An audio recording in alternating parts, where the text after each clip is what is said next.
On this episode of Lapeef, Let's Talk. Anton, can I ask you a question? Because I'm an expert on African Hold on, studies. hold on. Before you- But I am. Hey. I am. I have a Hey, why degree you in- looking like that? So I was at Anton. Who is a great dictator? Whenever I look at great leadership, I always refer back to the Bible. Okay. Do you think So I there's wouldn't say when I say dictator, probably the people probably use it in an extreme version of the word. But you can say king, you can say dictator, you can frame it however you want to frame it, but it's sole power and control. And then you put in checks and balances, such as a Senate or something like that, to ensure that there's not a complete, abuse of power or something like that.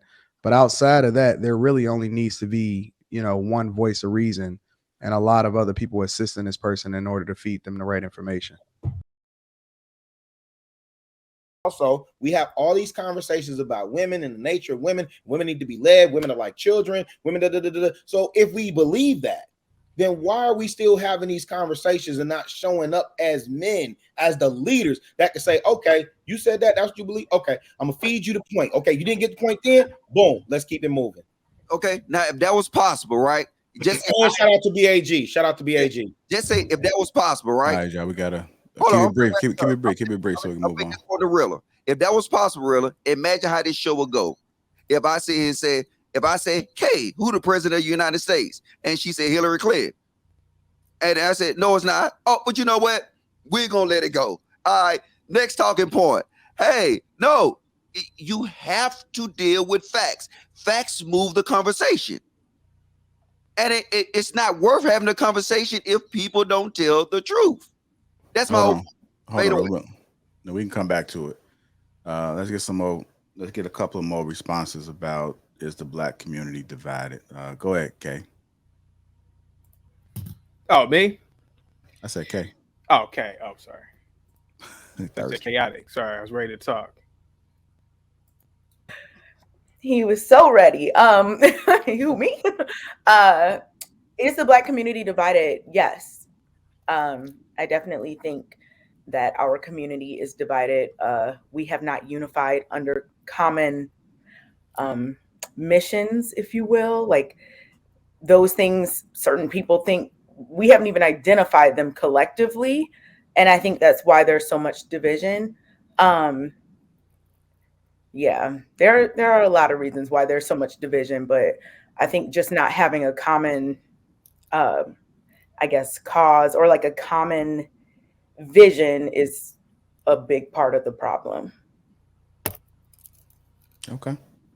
Go ahead, Chaotic.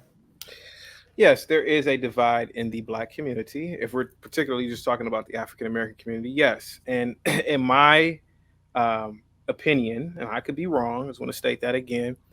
My opinion is this: the divide is black people have a tendency to look at the past, always looking at the past and recreating some past that may or may not have happened. For us to be a united people, we have to embrace intellectualism. We have to embrace conservatism, bring back the nuclear family, and we have to embrace the new age of living, which is the STEM age. We're not in the Stone Age anymore. We're not in the agricultural age. We're going to have to embrace science, technology, engineering, mathematics. And you're going to have to teach your kids that this is important. All of this, I hate to say this because rap is a very lucrative business, but, rap music, a lot of other gangster aspects of the black community pretty much need to be almost the way of the Model T Ford. It's not doing anything for us because, again, just to use rap as an example, it's really conveying a message of destruction. And I would like for somebody to prove me wrong on that point. So for us to be constructive instead of destructive, we have to embrace things that are constructive, like learning the trades again. There was a time when a lot of black men knew trades, knew how to do welding, electrical work. And until we embrace those things again, we are always going to be divided. But yes, I believe that that division is caused by what I just named and listed. Absolutely. Okay. What are your thoughts about it, Anton? You think the black community is divided? Yeah, absolutely. I don't think that there is no community. What community? What is it? I mean, everywhere you look, there's always a way in which you divide yourself against somebody. It's light skin, dark skin, men, women, ADOS, immigrants. You just pick an issue. You're gonna find somebody, Hebrew Israelites versus Christians, um, nabby head versus mixed. How much blood you got in your skin. It ain't no community. The only thing that people align themselves with is the most toxic things for us. They'll fight for, whatever it is that makes them emotionally charged, but it doesn't even mean anything, because the biggest thing that people focus on is not the stuff that matters. And I always say that fast is slow and slow is fast. And in order to be able to run really quickly, you got to reset, and you got to come to you got to set a foundation so that you can then start to move very quickly when you start to sprint. Whereas most of the times everybody just want to hurry up and run. And this is where me and Rilla disagree. People just want to run instead of starting to get some kind of idea of where you're going. Because if you just running, you might just run off a cliff and jump in the ocean. Whereas when you start to get a vision, and I'm gonna just tell you what the real solution is, you need 1 or 2 or 3 people as a dictator to dictate exactly what needs to happen, and you need a bunch of other people to follow to follow instruction and do exactly what it is that these people that's actually that is worthy of leadership is saying. When you have too many voices and you have a democracy and you have everybody participating, ultimately it leads to nothing. It leads just to a whole lot of voices. It doesn't actually translate into anything, and it ultimately makes more chaos than it does progress.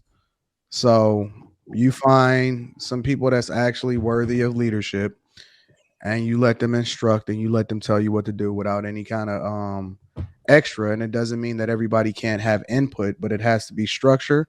It has to be straight up a dictatorship, and then it has to be buy-in from everybody.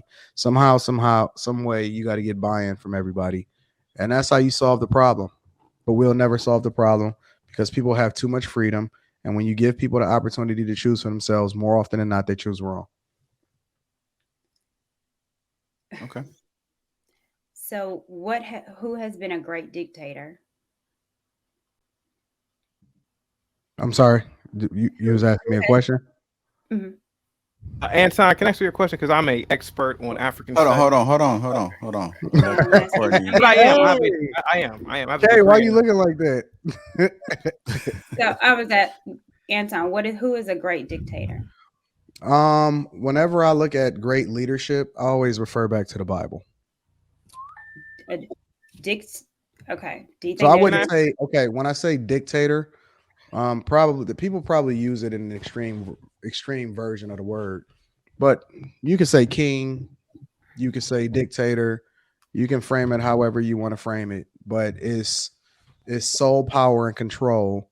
And then you put in checks and balances, such as a Senate or something like that, to ensure that there's not a complete, abuse of power or something like that. But outside of that, there really only needs to be, one voice of reason and a lot of other people assisting this person in order to feed them the right information.